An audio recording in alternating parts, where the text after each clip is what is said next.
क्या है आध्यात्म? दर्शन, चिंतन धारा, विद्या या संस्कृति की परंपरागत विरासत। आध्यात्म दर्शन यानी जीवन का शाश्वत सत्य। मानव जीवन से जुड़े शाश्वत सत्यों को जानिए और समझिए उपासक डॉक्टर सोहन राज तातेड़ से हमारे खास कार्यक्रम आत्मविज्ञान में। आत्मविज्ञान यानी सही दृष्टि, सही सोच। भाई और बहनों, मातृशक्ति को नमन।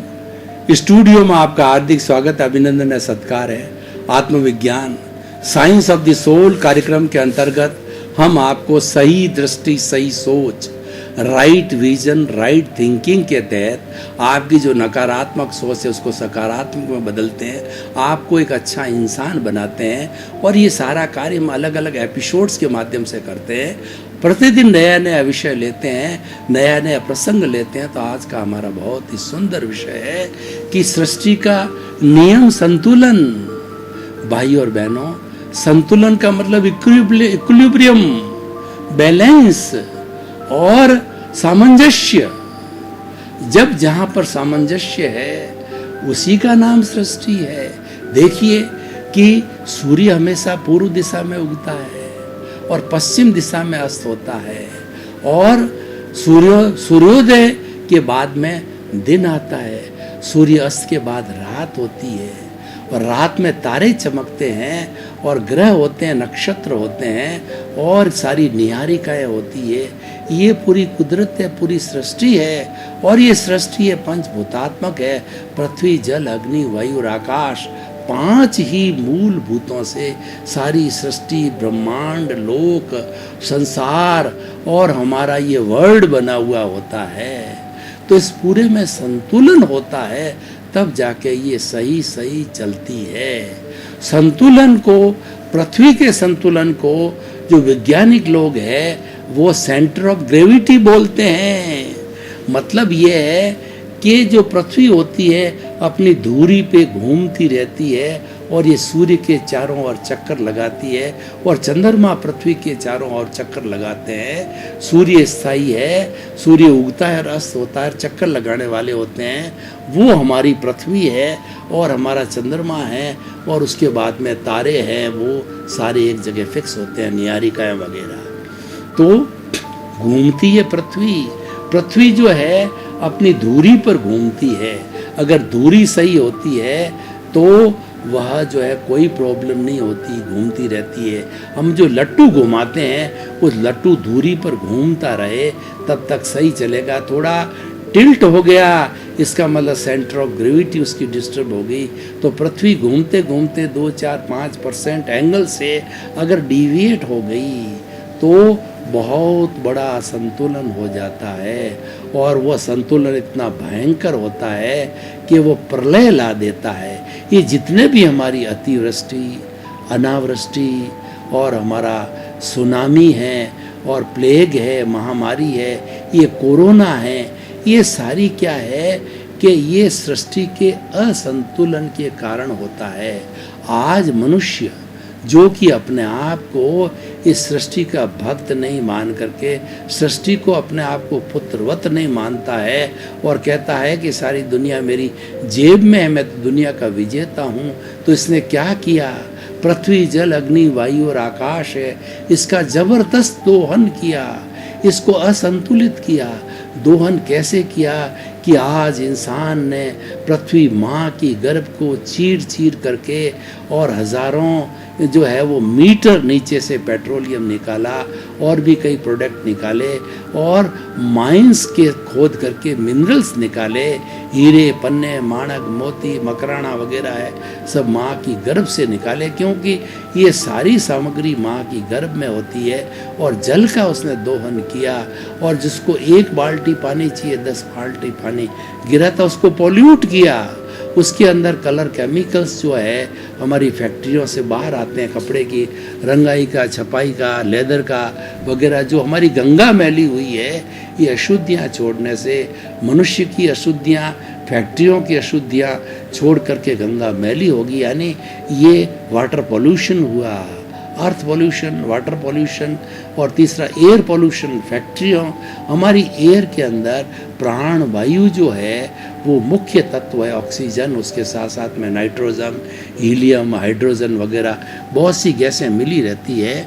लेकिन हमारे सबसे ज़्यादा प्राण तत्व हर जीवित प्राणी को चाहिए, वो ज़्यादा होनी चाहिए। लेकिन कार्बन डाइऑक्साइड की वो डेंसिटी, कार्बन डाइऑक्साइड की संख्या वो ज़्यादा जब छोड़ी जाती है, फैक्ट्रियों से धुआं है, या हम सांस छोड़ते हैं, या हमारा व्हीकल्स का धुआं छोड़ते हैं, एयर पॉल्यूट हुआ, पृथ्वी, जल, अग्नि को पॉल्यूट किया गया।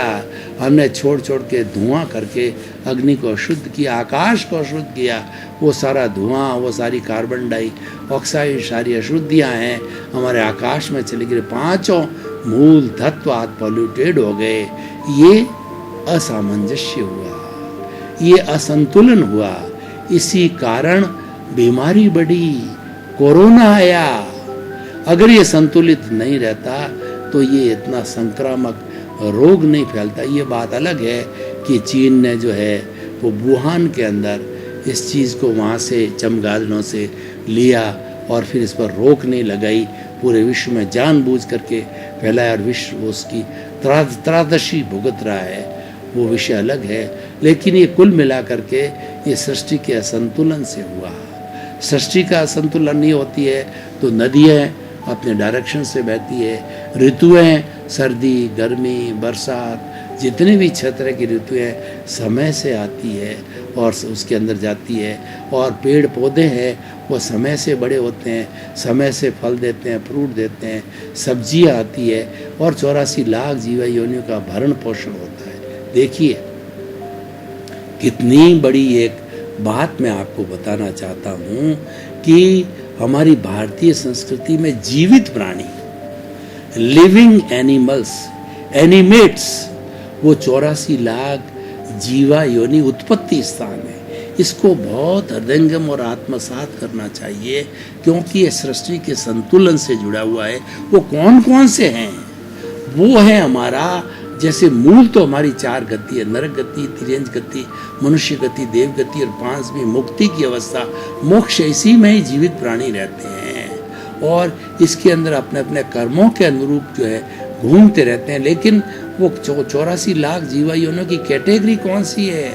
7 लाख पृथ्वी का है, 7 लाख अप का है, 7 लाख तेजस का है, 7 लाख वायु का है, 10 लाख प्रत्येक वनस्पति का है, 14 लाख साधारण वनस्पति का है, 2 लाख बेइंद्रिय, 2 लाख तेन्द्रिय, 2 लाख चतुरिंद्रिय, 4 लाख नारकी, 4 लाख देवता, 4 लाख तिरंज पंचेंद्रिय, 14 लाख मनुष्य की जाति, 4 गति, 84 लाख जीवा योनि के प्राणी इस कुदरत माँ से जन्म लेते हैं। देखिए मैं आपको एग्जाम्पल देना चाहता हूँ, हम कैसे जन्मे कि पिता का जो है शुक्राणु और माँ का अंडज जब इंटरकोर्स होता है शरीर की आवश्यकता के अनुसार, तो ये दोनों जीवित आत्माएं होती है, एक स्पर्म और एक एग। तो ये दोनों मिलकर के, मादा और नर मिलकर के दोनों फ्यूजन करते हैं, फ्यूजन करके दोनों आत्माएं समाप्त हो जाती है और एक नई एम्ब्रियो को जन्म देती है। ये नई आत्मा होती है, उसके कर्म अलग होते हैं, ये दोनों के मिश्रण से उसका शरीर भौतिक बनता है, लेकिन कर्म उसके अपने अपने होते हैं। वो एम्ब्रियो धीरे धीरे 9 महीने बड़े होकर के और माता से पोषण प्राप्त करके, और वह एम्ब्रियो जो है वो 9 महीने बाद जन्म लेता है। तो इस तरीके से अलग अलग तरह के जन्म होते हैं, समूर्छन जन्म होता है। हमारी ये जो जितने भी पेड़ पौधे हैं और वो सारा है समूर्छन जन्म लेता है। समूर्छन का होता है कि हमारे इस वायुमंडल की आर्द्रता, टेम्परेचर, ह्यूमिडिटी, उसके अनुसार जो है ये ऑटोमेटिकली जो है समूर्छम रूप से जन्म लेते हैं। कोई माँ के गर्भ की जरूरत नहीं होती है, टिड्डी दल होता है, पृथ्वी को फाड़ करके ऊपर आता है। जब बरसात होती है तो आप देखते हो हजारों हजारों तरह के नए नए पतंगे और नए नए कलर के जीव जंतु देखने को मिलते हैं। ये सारा समूर्छन जन्म है। एक इंद्रिय तो हमारे जो है वो पृथ्वी का है, अप का है, तेजस का, वायु का है, वनस्पति का है, और त्रश काय के अंदर 2 इंद्रिय, 3 इंद्रिय, चतुरेंद्रिय और पंचेंद्रिय हम मनुष्य आते हैं और पशु पक्षी आते हैं। ये सारा हमारा संसार का जगत है। इसमें संतुलन रहना चाहिए। और असंतुलन क्या हो गया कि हमारी जितनी दूसरी एनिमल्स है उस एनिमल्स को व्यक्ति हजम कर गया, खा गया। सृष्टि माँ क्या कहती है, मैंने तेरे को जन्म दिया है, जिसने चोंच दी वो चुग्गा देगा। तो मैं तेरा भरण पोषण करूंगी, पर वो भरण पोषण के लिए मनुष्य को लीजिए, शाकाहार उसका भरण पोषण है। पर उसने असामंजस्य किया, उसने माँ की अवहेलना की, माँ के नियमों का पालन नहीं किया। और उसने जितने भी जो है चाइना में देखिए कि बताया जाता है कि हजारों तरह के ऐसा कोई जानवर नहीं है जो कि जीवित रूप के अंदर वो मंडी में नहीं लाया जाता है और लोग उसको खा देते हैं। उसको सांप तक को खा जाते हैं, शेर तक को खा जाते हैं। तो कितना ये वाइल्ड एनिमल का जो है असामंजस्य पैदा किया है। उसी से ही कोरोना आया है। ये वो जो है वो वाइल्ड एनिमल से, चमगादड़ों से होता होता मनुष्य के अंदर जो है डाला गया। एक्चुअली इसके पीछे बदनीयती थी और ये संक्रामक होता गया पूरे विश्व के अंदर। तो भाइयों और बहनों, हम बात कर रहे थे सृष्टि के असंतुलन की।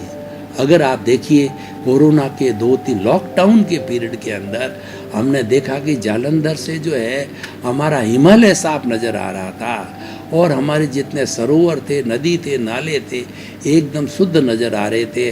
आकाश शुद्ध नज़र आ रहा था। क्यों?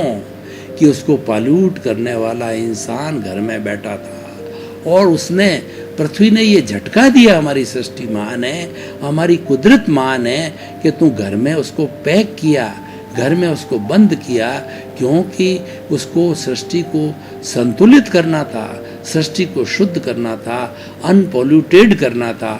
इसलिए मनुष्य को भीतर कैद किया। क्योंकि एक ऐसा विचित्र प्राणी की बाहर आएगा तो इसको पॉल्यूट करेगा, तो यह संतुलन पैदा हो जाता है। तो इसलिए सृष्टि का जो है वो सृष्टि का नियम क्या है, संतुलन का, इसको हम 2 रूप के अंदर लागू करते हैं। सृष्टि की हमने बहुत बड़ी बात की है। और जे ब्रह्मांडे थे, जे पिंडे थे ब्रह्मांडे, यानी ये जो मनुष्य का जो पिंड है, मनुष्य का शरीर है, ये पूरे ब्रह्मांड का प्रतिनिधित्व करता है।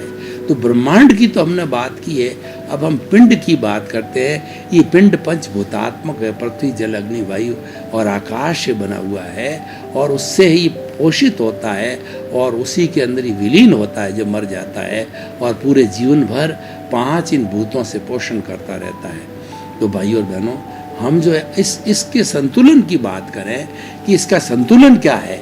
इसके संतुलन के सूत्र है परस्पर क्रो जीवानाम। हमें ये सोचना चाहिए कि मैं अकेला इस सृष्टि के अंदर ही जीवन यापन नहीं करने वाला हूँ।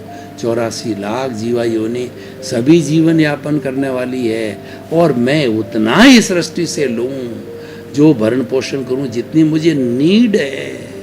लेकिन व्यक्ति ग्रीड के अंदर चला जाता है। व्यक्ति के लिए कहा जाता है कि सृष्टि के अंदर 84 लाख जीवा योनियों का भरण पोषण करने के लिए साधन उपलब्ध है, लेकिन वो सारे साधन, वो सारी प्रॉपर्टी एक इंसान को दी जाए तो भी वो नहीं दाबता है, क्योंकि वो ग्रीडी हो गया है।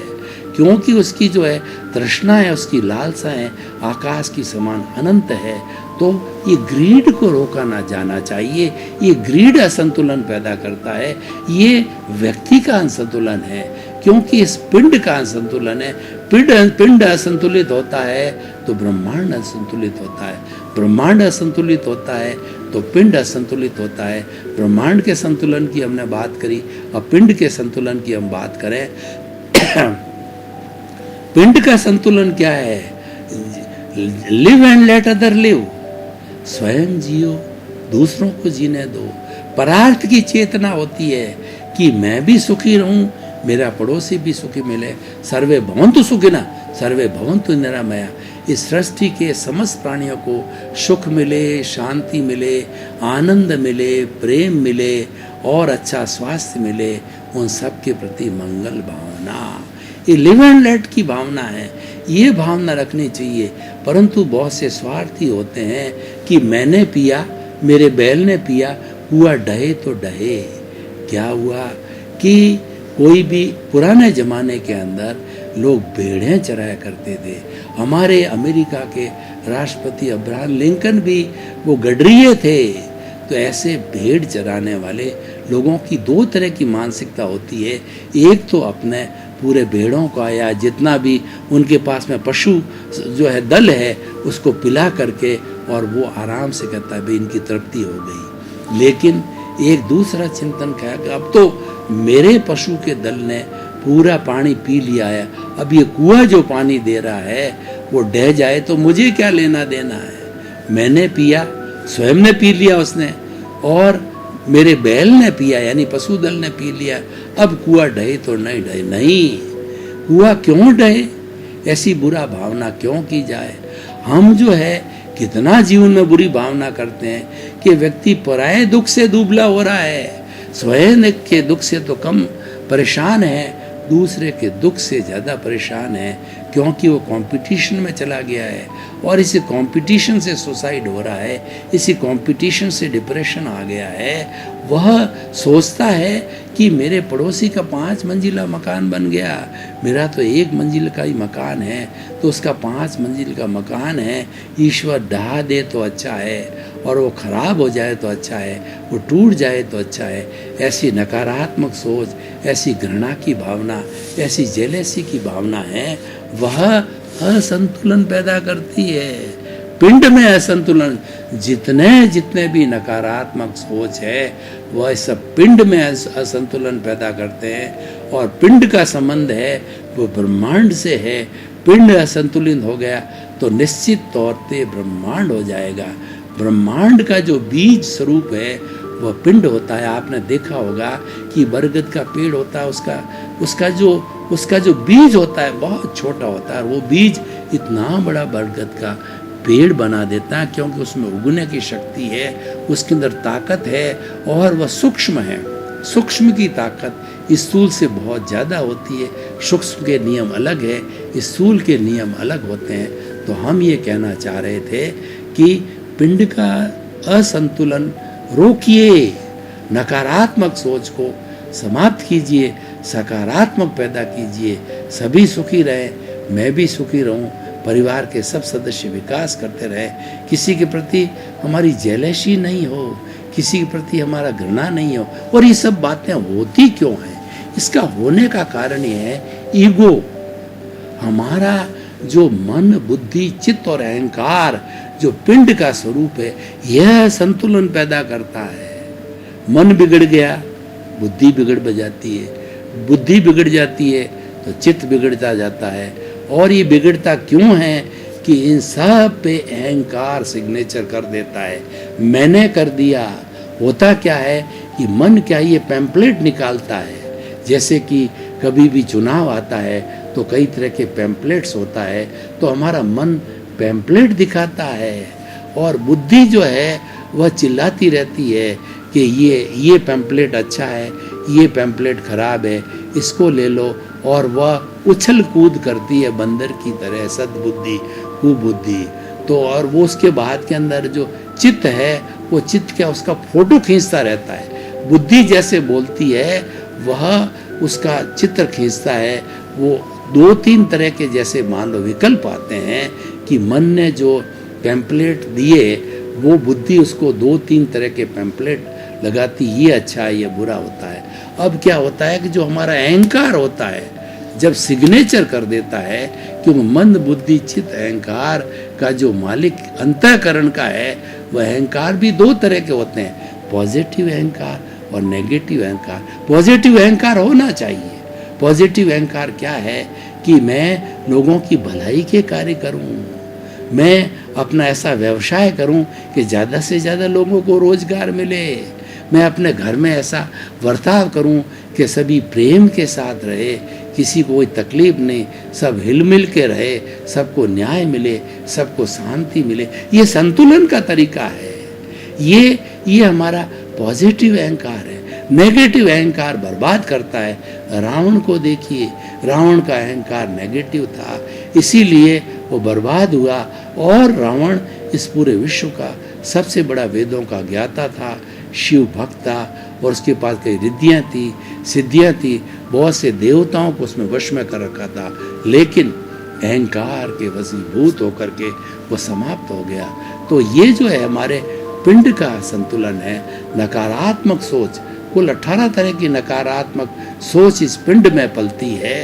वो कौन कौन सी होती है? मिथ्यात्व, अविरति, प्रमाद, कषाय और योग, ये 5 तरह की है।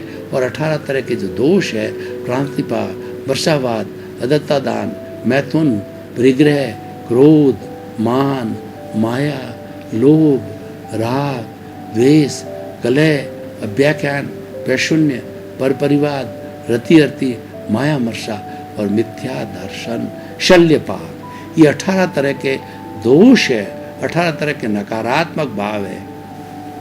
ये पिंड में असंतुलन पैदा करते हैं, इस पिंड को खराब करते हैं, नकारात्मक सोच को पैदा करते हैं। आज हमारे देखिए कि इस पूरी धरती के अंदर जो पोल्यूशन मैंने 5 भूतों का बताया वो एक जगह, लेकिन व्यक्ति ने नकारात्मक सोच को डेवलप करते करते इस पूरे ब्रह्मांड के अंदर अपने नकारात्मक सोच को छोड़ा है। तो आज ब्रह्मांड है नकारात्मक सोच से इतना भर गया है कि कोई व्यक्ति सकारात्मक सोच, ऊर्जा लेना चाहे जो है हमारे ब्रह्मांड से, तो उसको मिलती नहीं है, क्योंकि नकारात्मक सोच से ये भर गया है। मैं आपको उदाहरण देना चाहता हूँ कि एक राजा ने कहा कि हमें शिवलिंग की जो है वह कहना चाहिए प्रतिष्ठा करनी है, तो उसके लिए हमें हजारों लीटर पानी चाहिएगा, दूध चाहिएगा, दूध से जो है उसकी प्रतिष्ठा करनी है। तो उसके लिए उन्होंने ढिंडोरा पिटवाया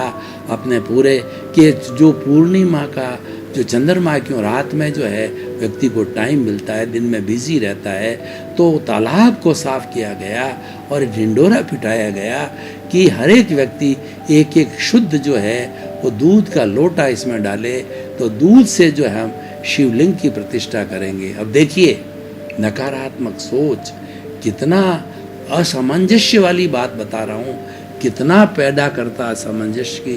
पहला बड़ा धनाढ़ व्यक्ति था जो फर्स्ट पोजीशन वाला था, वह गया और उसने मन में नकारात्मक सोच को लाया कि मैं तो अकेला व्यक्ति हूँ, अगर पानी की जगह, अगर दूध की जगह मैं पानी इस तालाब में डाल दूँ तो क्या फ़र्क पड़ेगा, क्योंकि मेरे पीछे आने वाले तो हज़ारों लोग हैं, वो इसमें दूध डालेंगे। उस नकारात्मक सोच का प्रभाव है, दूसरे पे पड़ा, तीसरे पड़ा, चौथे पड़ा, और सभी ने जो ये नकारात्मक सोच करके और उस तालाब को दूध की जगह पानी से भर दिया।